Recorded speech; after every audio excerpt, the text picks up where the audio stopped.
En la década de los 80, la economía brasilera estaba orientada hacia la exportación, con el fin de mejorar las condiciones de las cuentas externas, dadas las fuentes el fuerte aumento del endeudamiento.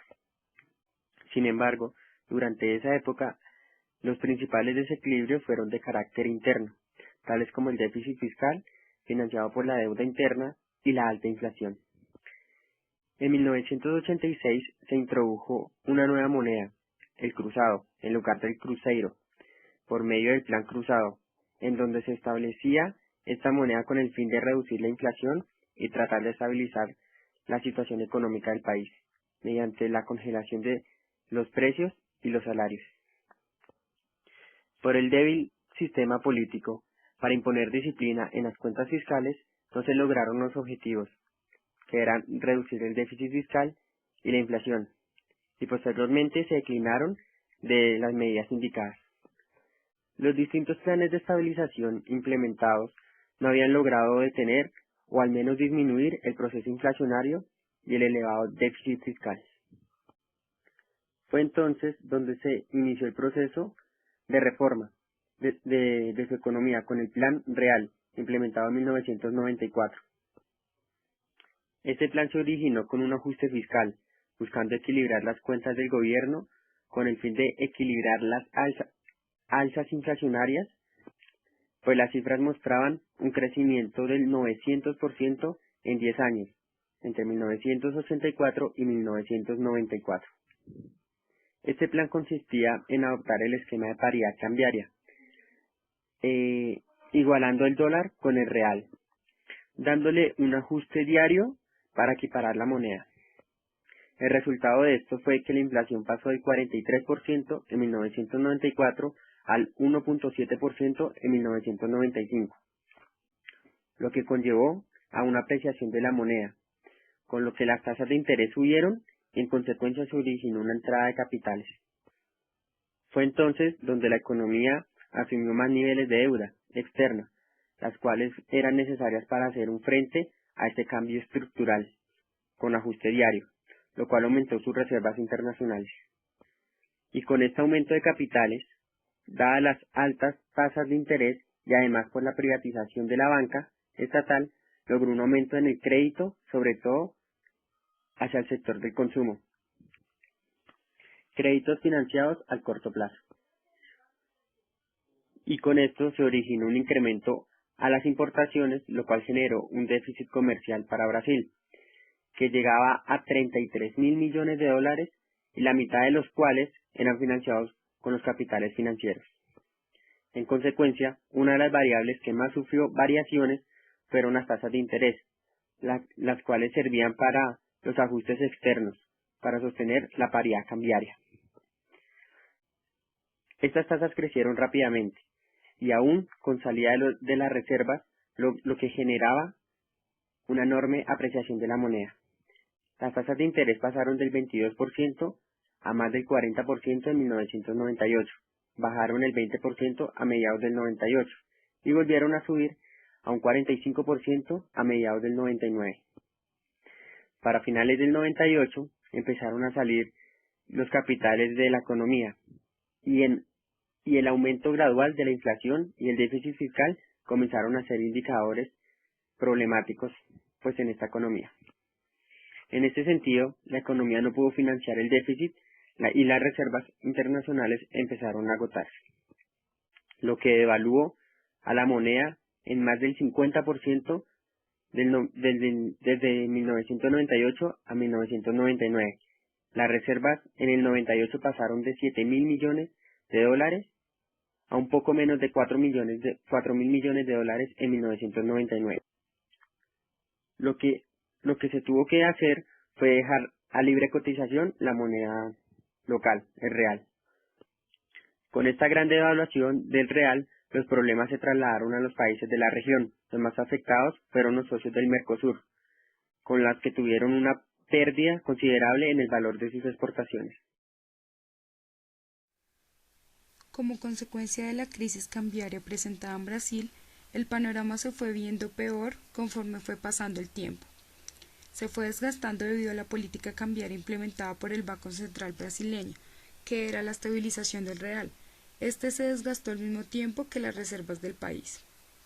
El creciente déficit fiscal, que llegó a ser de más de un 7% del PIB de 1998, hizo que el presidente de Brasil implementara un programa fiscal. Este incluía recortes al presupuesto de la federación y un aumento en los impuestos. Con todas estas medidas se les fueron otorgadas 41.5 mil millones de dólares y la implementación de una fuerte disciplina fiscal, ya que después de la crisis que se presentó en Rusia hubo fuga de capitales por alrededor de 35 mil millones de dólares en menos de 4 meses. En 1999 la economía industrial del país generó cierto pánico entre los inversionistas internacionales. Esto provocó que se aprobaran las reformas estructurales y fiscales. El Banco Central modificó entonces el sistema de bandas, por lo que el real se devaluó en un 8.9% y se tomó como autoridad monetaria hacia un tipo de cambio flexible, esto con un fin que se deterioraran las reservas del país. Otro impacto sucedió debido a que la Bolsa de Sao Paulo, que es la principal mercado bursátil de América del Sur, se desplomó y provocó que la crisis se incrementara mucho más. Esto generó pérdidas de 4 mil millones de dólares y provocó que el Banco Central abandonara la defensa del real y se instaló el sistema de libre flotación. En aquel tiempo Brasil era la octava economía del mundo. Ahora, con el nuevo sistema de tipo de cambio, siguen con todas las obligaciones financieras internacionales del gobierno, y ahora son sus reservas alrededor de 32 mil millones de dólares, lo que ha logrado estabilizar el real lentamente. Todos estos efectos fueron vistos y esperados por el mercado, por lo que ahora se implementaron nuevas medidas de plan real con dos nuevas tendencias.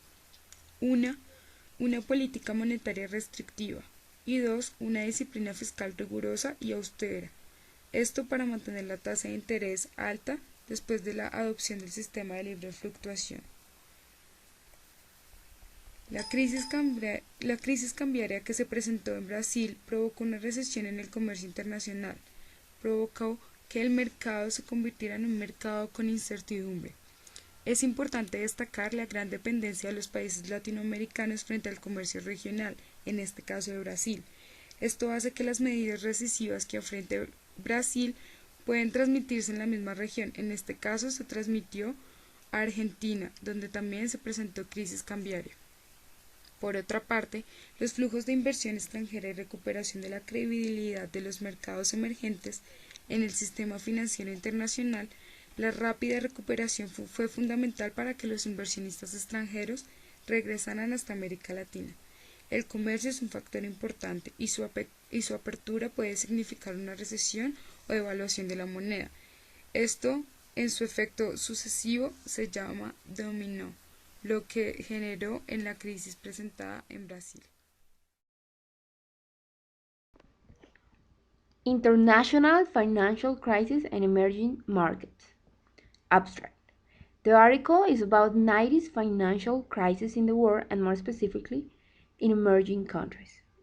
Those countries had a high increase on their GDP at the beginning of the decade, but the speculative capital's volatility, internal political troubles, and rumors about a possible default led to a massive capital outflow, causing big crises on the affected countries' economies.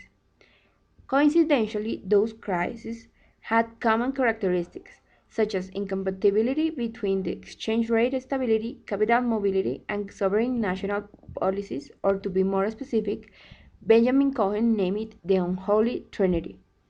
Indeed, the crises were in several emerging countries, including Mexico, Thailand, South Korea, Malaysia, the Philippines, Indonesia, Russia, Brazil, and Argentina.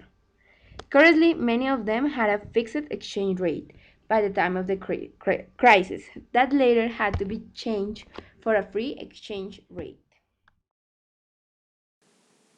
Keywords: capital markets flow, policies, short and long-term investment, deficit.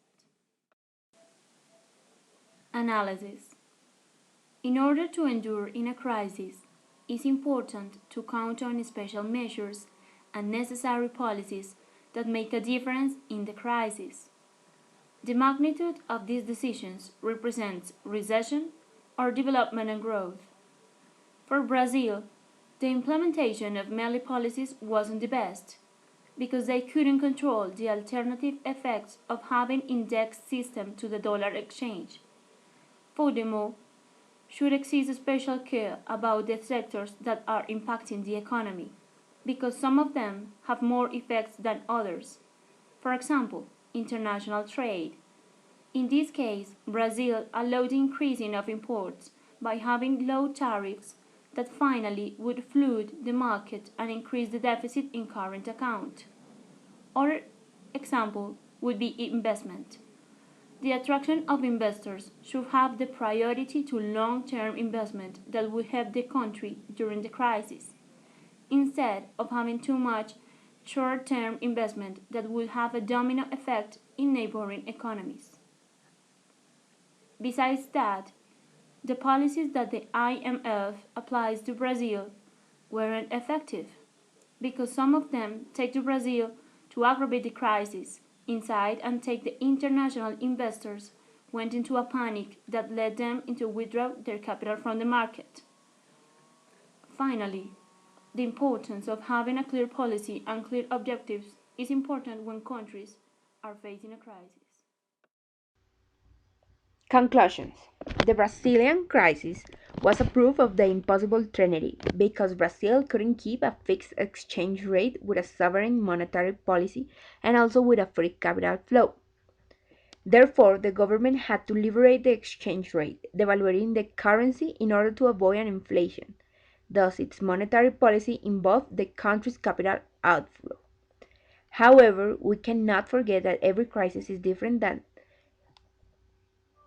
other, and Brazilian one wasn't the exception, because the causes of it led to a twin deficit, where a devaluated real and a fiscal deficit caused the economy contraction, forcing its international rescue through the IMF in exchange for an austerity program.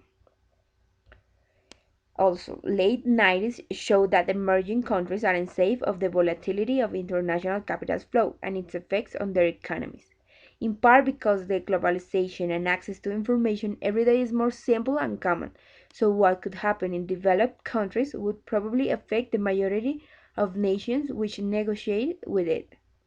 A domino effect, as many name it, which we could see 4 years ago with the subprime crisis at the USA and European contagion. Also, it's necessary a short-term capital international regulation because of the effects that they can cause in the economy. However, emerging countries don't have any kind of political or economical pressure, so in order to avoid a fast capital outflow, these countries should be more rigorous on their standards of short-term investment.